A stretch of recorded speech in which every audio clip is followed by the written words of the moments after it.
आपके लोन की असलियत यह है कि तमाम गरीब लोग अपना काम धंधा छोड़कर जेरॉक्स कराकर पेपर्स बनाकर इनकम सर्टिफिकेट निकालेंगे। एक एक मंडल में एक एक हजार एप्लीकेशंस, 500 एप्लीकेशंस आ रही। इसके पैसे आपके कारकुन कमाएंगे, आपके चमचे कमाएंगे, आवाम सिर्फ पैसे देंगी, उस पर आपको कमीशन मिलेगा, हम लोन दिलाएंगे। कहां से दिलाते आप? एक एमएलए कॉन्स्टिट्यूंसी में 40 से 42 लोगों को, पहले वो गरीब को मिलेगा तो दूसरों को देंगे ना उन्हें। और खुसूसी हैदराबाद के एमपी साहब की कॉन्स्टिट्यूंसी में सिर्फ 300 लोग को मिलेगा। 7 एमएलए अपने अपने खास लोगों को भी अगर दिलाने बैठे तो मैं समझता हूं 45 के ऊपर ही आपके खास लोग होंगे, उनको भी नहीं मिलेगा। और अपना टाइम इस पे वेस्ट मत करिए, बहुत सोच समझ के अपना वक्त खराब करिए, क्योंकि सिर्फ ये आपको लूटने के लिए स्कीम बनी है, आपको देने के लिए नहीं। लास्ट टाइम पे आप 1.5 लाख आपको एप्लीकेशन आए थे, जिसकी रद्दी बेचकर आप अच्छे कमा लिए होंगे पैसे, जब भी आप मुसलमानों का मजाक बनाए। आज महसूस हो रहा तेलंगाना में मुस्लिम लीडरशिप बहुत कमजोर है। मैं बहुत वाजे करके बोल रहा हूं, तेलंगाना में मुस्लिम लीडरशिप बहुत कमजोर है। अगर कमजोर नहीं होती थी तो केसीआर के गिरेबान में हाथ डालकर पूछती थी, केसीआर माइनॉरिटीज के लिए 50 करोड़ रुपए कैसा सैंक्शन कर दे तुम? आपको और एक चीज बता दूं मैं, केसीआर साहब के लिए 119 असेंबली कॉन्स्टिट्यूंसी आते हैं पूरे तेलंगाना में। अगर 5000 को 119 में अगर डिवाइड करेंगे तो 42 लोग, एक एमएलए, सिर्फ 42 लोग को एक एमएलए कॉन्स्टिट्यूंसी में 42 लोग को इसका लोन मिलेगा। बहुत शर्म की बात है। उतने तो आपके कार्यकर्ता एमएलए के आगे पीछे फिरते होंगे, बहरहाल उनको भी मिलता है या नहीं मिलता नहीं मालूम है। अस्सलाम वालेकुम। आज मैं आपके दरमियान में माइनॉरिटी फाइनेंस कॉरपोरेशन के सब्सिडी लोन के ताल्लुक से कुछ बात करने आया हूं। यह खुसूसी इंफॉर्मेशन है। माइनॉरिटी फाइनेंस कॉरपोरेशन आज 7 साल के बाद जगी है और इसके मिनिस्टर जनाब ईश्वर कोप्पला ईश्वर साहब है और माइनॉरिटी फाइनेंस कॉरपोरेशन के चेयरमैन जनाब इम्तियाज इसाक साहब है।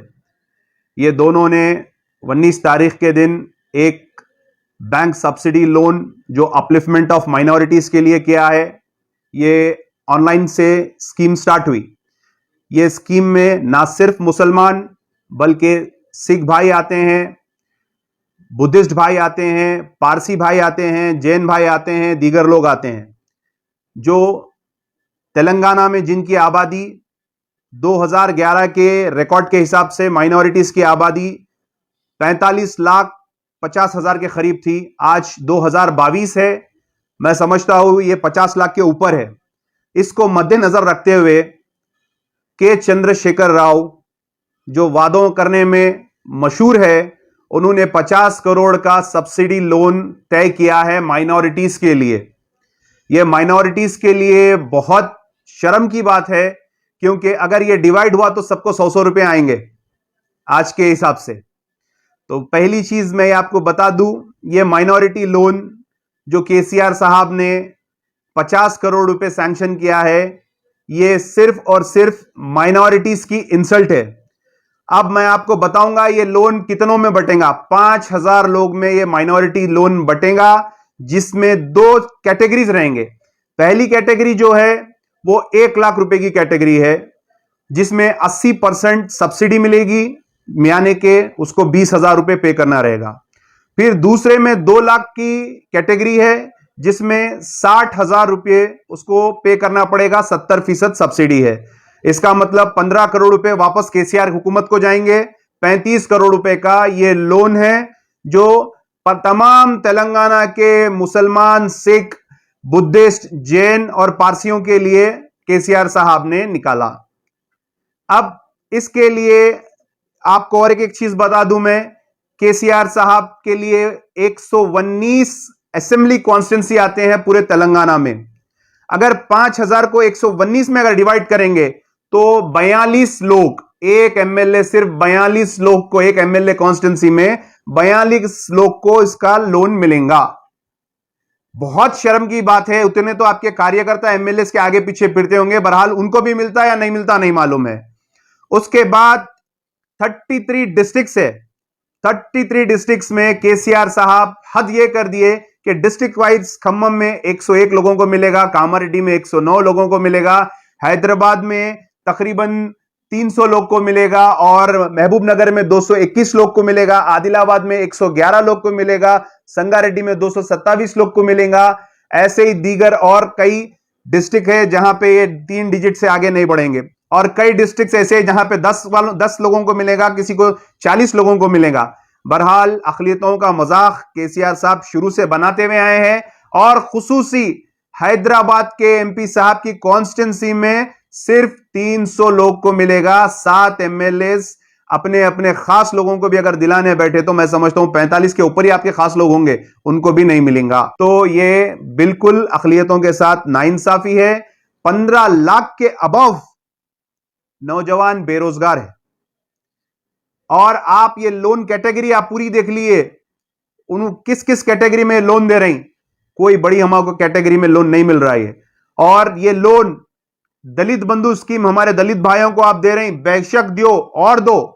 10 लाख रुपए दलित बंधु के लिए आप दे रहे हैं, 5,400 करोड़ रुपए आप दलित बंधु के लिए सैंक्शन कर रहे हैं। 50 करोड़ रुपए आप मुसलमान, सिख, बुद्ध, जैन, पारसी और दीगर माइनॉरिटीज के लिए आप सैंक्शन कर रहे हैं। मतलब आपका नजरिया दो टुक है, आप बिल्कुल अलग नजर से माइनॉरिटीज को देखते हैं। माइनॉरिटीज को आप शुरू से वादे कर लेते हुए आए, कोई वादा पूरा नहीं करे। हम माइनॉरिटी फाइनेंस कॉरपोरेशन को जाएंगे, कांग्रेस की जानिब से रिप्रेजेंटेशन देंगे, रिप्रेजेंटेशन देके 1000 कम से कम 1000 करोड़ का आप ये लोन दीजिए।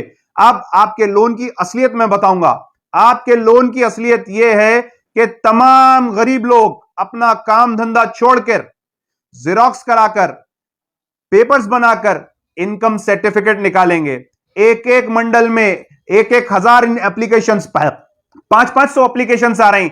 इसके पैसे आपके कारकुन कमाएंगे, आपके चमचे कमाएंगे, अवाम सिर्फ पैसे देंगी, उस पर आपको कमीशन मिलेगा, हम लोन दिलाएंगे। कहां से दिलाते आप? एक एमएलए कॉन्स्टिट्यूंसी में 40 से 42 लोगों को है, पहले वो गरीब को मिलेगा तो दूसरों को देंगे ना उन्हें। उसके बाद 42, उसके बाद आप इनकम सर्टिफिकेट निकालो बोल रहे हैं। इनकम सर्टिफिकेट आसानी से निकल जाएगा, इनकम सर्टिफिकेट पे भी पैसे खर्चा होंगे। इनकम सर्टिफिकेट के बाद आपको अगर कोई दूसरी चीज अगर करना पड़ेगा तो वो है आपको आधार कार्ड। आधार कार्ड के बाद बैंक अकाउंट खुलना है। बैंक अकाउंट बगैर पैसों के कहां पे खुल रहा साहब? बैंक अकाउंट के लिए गरीब पैसे खर्चा करेगा। बैंक अकाउंट के बाद आपको फिर अगर और तीसरी चीज मिलना है तो आपका आधार कार्ड हो गया, बैंक अकाउंट हो गया, उसके बाद आपका इनकम सर्टिफिकेट हो गया, ration card, white ration card. White ration card पे तो आप इतने चीज दे रहे हैं हुकूमत में, आज जब से सुनहरे तेलंगाना में, जिसकी कोई हद नहीं है। वो व्हाइट कार्ड भी जो उठा के रखे, जो नहीं दिखे, फिर उन लोग परेशानी से अपना व्हाइट कार्ड ढूंढेंगे। तो ये तमाम चीजों में आप लोगों को मसरूफ करेंगे, जिसके लिए आप 15 दिन का ही टाइम दिए। उसके बाद स्कीम क्लोज। लास्ट टाइम पे आप 1.5 लाख आपको एप्लीकेशंस आए थे, जिसकी रद्दी बेचकर आप अच्छे कमा लिए होंगे पैसे, जब भी आप मुसलमानों का मजाक बनाए। आज महसूस हो रहा तेलंगाना में मुस्लिम लीडरशिप बहुत कमजोर है। मैं बहुत वाजे करके बोल रहा हूं, तेलंगाना में मुस्लिम लीडरशिप बहुत कमजोर है। अगर कमजोर नहीं होती थी तो केसीआर के गिरेबान में हाथ डालकर पूछती थी, केसीआर माइनॉरिटीज के लिए 50 करोड़ रुपए कैसा सैंक्शन करते तुम? बहरहाल ये हो रहा और ये हम बर्दाश्त कर रहे हैं। अगर ये 1000 तक अगर ये लोन अगर मूव नहीं करेंगे, हम बराबर धरने देंगे, पूरा माइनॉरिटी फाइनेंस का कॉरपोरेशन को घेराव करेंगे, माइनॉरिटी मिनिस्टर को मिलकर भी हम पूरा घेराव करेंगे। पहले हम कल या परसों टाइम लेकर रिप्रेजेंटेशन देंगे, उसके बाद अगर ये धांधली ऐसी चलती रहेंगी तो हम बराबर इस पे अपना एहतजाज करेंगे। आवाम को भी बोल रहा हूं, भाई शऊर में आइए, आपके वोट की अहमियत नहीं है, इसीलिए आप 50 करोड़ में आ गए। आप देखो, आपको हर वक्त इस्तेमाल किया जा रहा है। वही हमारे दलित भाइयों में इत्तेफाक है, इतने एकजुटती है, आज उनको फी फैमिली को 10 लाख रुपए मिल रहे हैं। आपको क्या क्या मिल रहा है? आपको कुछ नहीं मिल रहा है। इतना तो हमारे एक पार्टी का असासा है 10,000 करोड़, उसकी अगर हम बहुत से बहुत उसका ज़कात निकाल दिए तो 100 करोड़ में आ जाती। उससे कम तेलंगाना जो गवर्नमेंट है, जो सुनहरा तेलंगाना है, वो हुकूमत हमको 50 करोड़ रुपए दे रही है, जो हमारे लिए मजाक है, जिसमें से 15 करोड़ सब्सिडी के आप वापस भी ले रहे हैं। तो मैं आपको यही बोलूंगा, शऊरमंद हो जाइए, इस पे आवाज उठाइए और अपना टाइम इस पे वेस्ट मत करिए। बहुत सोच समझ के अपना वक्त खराब करिए, क्योंकि सिर्फ ये आपको लूटने के लिए स्कीम बनी है, आपको देने के लिए नहीं। शुक्रिया, अस्सलाम वालेकुम, अल्लाह हाफिज, जय हिंद, जय कांग्रेस।